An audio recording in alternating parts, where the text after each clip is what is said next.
Magandang araw po sa inyong lahat. Heto na po ang pagpapatuloy ng kwento nating Isla de Peligro. Matapos magpulasan ng mga natirang kaper, ay sinabi ni Commander Isidro, "Babaylan, ayun na ang mga bangkang itinago namin. Kailangan na natin tumawid agad habang kalmado pa ang ilog. Hindi natin alam kung kailan yan magiging maalon at kung kailan muli kakalma." Sabay turo noon sa bahaging masukal. Kaya dali-dali nang nagtungo doon sila Kulas, Alim, Mancio at Hodor. Medyo malalaki rin pala ang mga bangkang iyon at kakasya naman ang 10 tao. Kaya nagsama-sama na ang grupo ni Kulas sa isang bangka. Noong nakahanda na ang lahat, ay sinimulan na nilang tawirin ang ilog.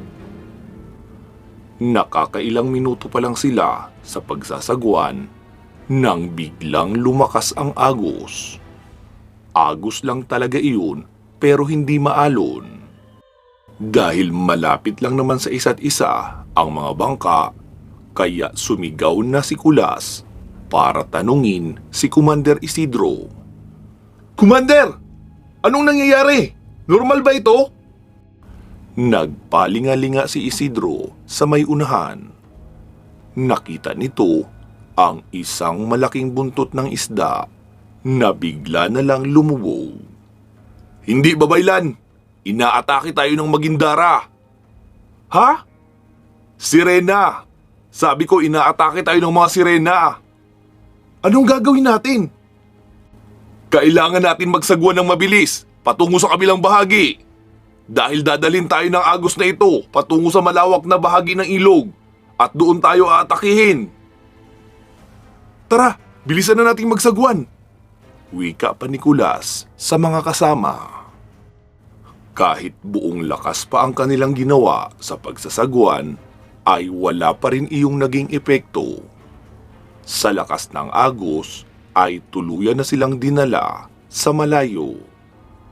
Dahil sa nakikita ni Kulas na mukhang wala namang epekto ang pagsasagwan nila, kaya sinabi nito sa mga kasama na huminto na lang. "Itigil nyo na yung pagsasagwan. Inuubos lang natin ang lakas natin." "Ha? Anong gagawin natin?" tanong pa ni Mancio. "Kailangan tipirin natin ang lakas dahil mapapalaban tayo sa tubig." "Ha? Ano ba naman yan, bay? Matapos ng napakahabang pakikipaglaban sa lupa, ngayon sa tubig naman?" "Shh! Huwag kang maingay, bay Mancio. Hindi mo ba nararamdaman na parang napakaraming nagmamasid sa atin?"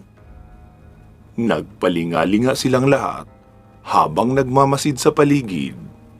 Biglang nagkaroon ng usok ang dagat o para ba iyong hamog at hindi na nila nakikita ang dalawang mga bangka na kasama nila. Idagdag pa na medyo malayo-layo rin iyon sa kanila. Ilang sandali pa ay may mga naririnig na silang tawa o hagikhik ng mga dalaga at meron ding tunog na parang angil ng pusa. "Ihanda nyo ang mga sandata nyo. Kailangan na nating lumaban." Nagsalita naman si Hodor. "Kaibigan, hindi ako marunong lumangoy." Sumabat naman si Mancio. "Ha? Ang tanda-tanda mo na? Hindi ka pa marunong lumangoy?" Naaasar naman na sumagot si Hodor. "Bakit, Mancio? Nakarinig ka na ba ng kapre na lumalangoy? O kapre sa dagat?" Natahimik naman si Mancio. "Ay, oo nga pala no. Kapre ka nga pala. Nakalimutan ko." Sumagot naman din si Kulas. "Hodor, kumapit ka lang ng mabuti sa bangka at kapag nakatalo na kami, humiga ka para hindi ka nila makita at hindi ka rin mailaglag sa tubig kahit paugain ang bangka. Bay Mancio, kasama kang tatalon pero huwag kang lalayo sa bangka. Protektahan mo si Hodor. Ayokong may mababawas sa atin sa misyong ito. Hanggat maaari ay kailangan nating gumawa palagi ng maayos na plano at laging uunahin protektahan ng isa't isa. Malinaw ba? Tumango naman ang lahat. Ikaw ba'y Alim? Handa ka na? Sumagot naman si Alim. Baka nakakalimutan nyo, mundo ko ang dagat. Mula pagkabata ay nasa tubig na kami araw-araw. Kaya hindi ko na kailangan pag-isipan kung kailan ang tamang panahon para lumaban sa tubig. Inihanda na ni Alim ang kanyang sibat na may matulis na bakal at meron ding 3 sima o ngipin ang dulo. Bay Kulas, anong plano? Tanong pa ni Alim. Bay, kailangan nating humuli ng isa sa kanila at utusan nating hilahin tayo hanggang sa tabi. Sa nakikita ko, grupo ang mga sirena dito na ang ibig sabihin ay para silang pamilya. Wala naman sigurong pamilya na may gustong mabawasan ng miyembro, di ba? Kaya papakawalan din natin ang bihag matapos nilang tuparin ang gusto natin. Ilang saglit pa ay umalon-alon na ang tubig sa gilid ng bangka. Dahil sa malalim ang ilog na iyon, kaya madilim rin ang ilalim. Hindi nila nakikita ang mga nilalang na dumadaan sa ilalim ng bangka. Nang biglang may malakas na pagbangga mula sa ilalim, na muntik nang magpalaglag sa kanila. Mabuti na lang at nakahawak sila ng maigi sa bangka.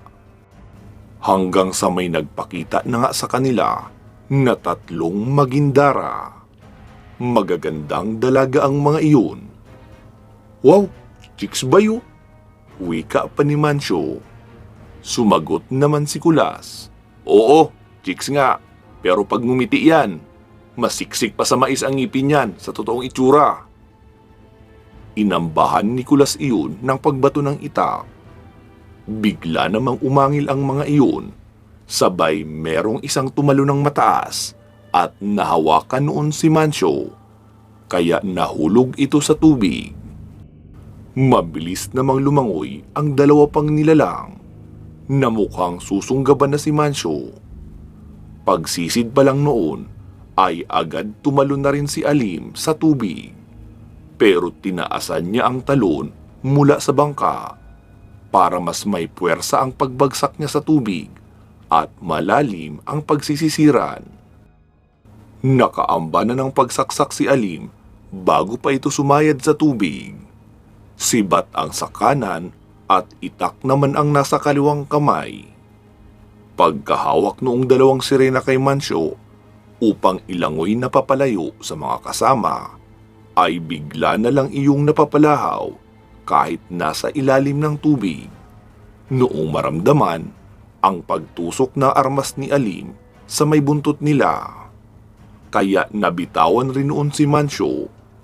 Nakakawag-kawag pa papaitaas dahil sa pagkahila sa kanya ng mga sirena papailalim. Iyong isa naman na humila kay Mancio ay lumangoy na rin papabalik para muling subukang dagitin ito. Pero papalapit pa lang siya ay mabilis na iyong tinalo ni Kulas, kasabay ng pag-usal ng orasyon para sa mahabang paghinga sa tubig.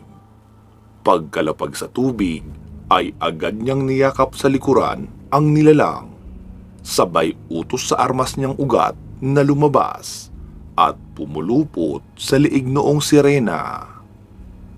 Kahit nakayakap si Kulas doon, ay mabilis pa rin iyong lumangoy pa ilalim, habang tangay-tangay si Kulas sa pag-aakalang bibitawan siya ni Kulas. Pero ilang minuto na silang lumalangoy sa ilalim, ay walang pagbabago ang kapit ni Kulas doon. Inutusan ni Kulas ang baging na higpitan pa lalo ang pagpulupot sa liig para kapusin na talaga ng paghinga ang nilalang na iyon. Wala nang ang nagawa ang nilalang na sirena kundi ang bumalik na lang sa itaas. Pagkalutang ay dinala ni Kulas malapit sa bangka. Bay Mancio! Bay Alim! Sumakay na kayo! Agad namang tumalima ang 2. Inutusan ni Kulas ang nilalang na pahintuin ang pag-atake ng mga kasamahan nito doon sa bangka nila Commander Isidro, na agad din namang ginawa ng nilalang dahil nararamdaman na noon ang mga tinik na unti-unting umuusbong sa latigo ni Kulas.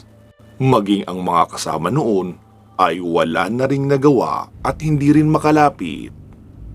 Sila Mancio at Alim naman ay nakahanda sa pag-atake dahil baka kasi may tumalon bigla mula sa likuran.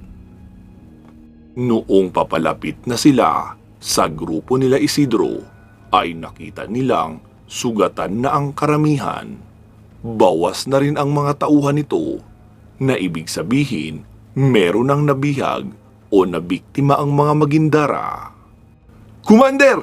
Kumapit kayo sa likuran namin! Magpapahila tayo hanggang sa tabi!" Agad naman sinunod iyon nila Isidro. Pagkarating sa tabi, ay agad nagsibaba ang lahat. Lumapit naman si Isidro para saksakin ng sibat ang sirenang nahuli ni Kulas. Pagkaamba pa lang ay biglang napahiyaw ang mga sirenang nakamasid sa may tubig. Napadapa naman ang sirena na nagmamakaawa na huwag siyang papatayin. "Commander, wag! May isang salita ako bilang isang babaylan at tinutupad ko iyon, maging sa tao o kahit anong uri man ng nilalang ang pinagbitawan ko ng kasunduan. Ikaw nilalang, magindara o sirena man ang tawag sa iyo, tandaan mo ang pangalan ko. Ako si Kulas, ang babaylan ng Naranjo. Huwag mong kalimutan na tumupad ako sa kasunduan natin at walang pinatay sa grupo nyo ang grupo ko. Pero kapag muling nagtagpo ang landas natin at sinubukan nyo kaming pinsalain, sisiguraduhin ko na rin ang kamatayan mo. Pangako yan. Maliwanag." Tumango naman ang nilalang na nasaan yung magandang babae na, pero meron pa rin naman iyong buntot. Dahan-dahan nang umatras ang latigong baging ni Kulas at muli nang bumalik sa loob ng katawan ng babaylan. "Tara na, Commander! May mga kasamahan ka pang kailangan natin iligtas." Wika pa ni Kulas kay Isidro, kaya tumalikod na iyon at nagpatuloy na sa kanilang paglalakbay. Makalipas ang 3 oras ng paglalakad ng grupo ni Kulas at Isidro sa masukal na kagubatan, sinabi ni Isidro na huminto na muna para kumain at matulog ng kahit ilang oras, na sinang-ayunan din naman ng grupo ni Kulas. Kanina pa rin kasi sila napapagod, pero hindi lang sila nagsasalita. Agad nagsikuha ng mga dahong isasapin na paghihigaan ang mga tauhan ni Commander. Ang iba naman ay nagsiputol ng katamtamang laki ng kahoy upang gawing haligi sa ginawang pansamantalang pahingahan. Ang grupo naman ni Kulas, palibhasa sanay naman sa kabundukan, kaya agad na lang silang sumalampak sa lupa, sumandal sa puno at natulog. Ang sabi kasi nila Mancio at Alim na matutulog na muna sila at sa pagkagising na lang kakain. Lingid sa kanilang kaalaman na merong isang nilalang na nagmamasid sa kanilang lahat at nais silang biktimahin.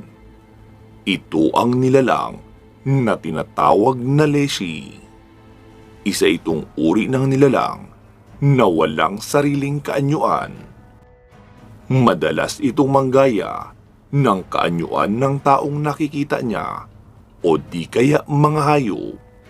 Maaari din itong sumanib sa mga kahoy dahil para sa kanya ay kaisa niya ang lahat ng puno dahil isa siyang espiritu ng kagubatan na ayaw na nagagambala. Magsama-sama po tayong muli sa pagpapatuloy ng ating kwento sa part 146. Mag-iingat po kayo palagi at hanggang sa muli.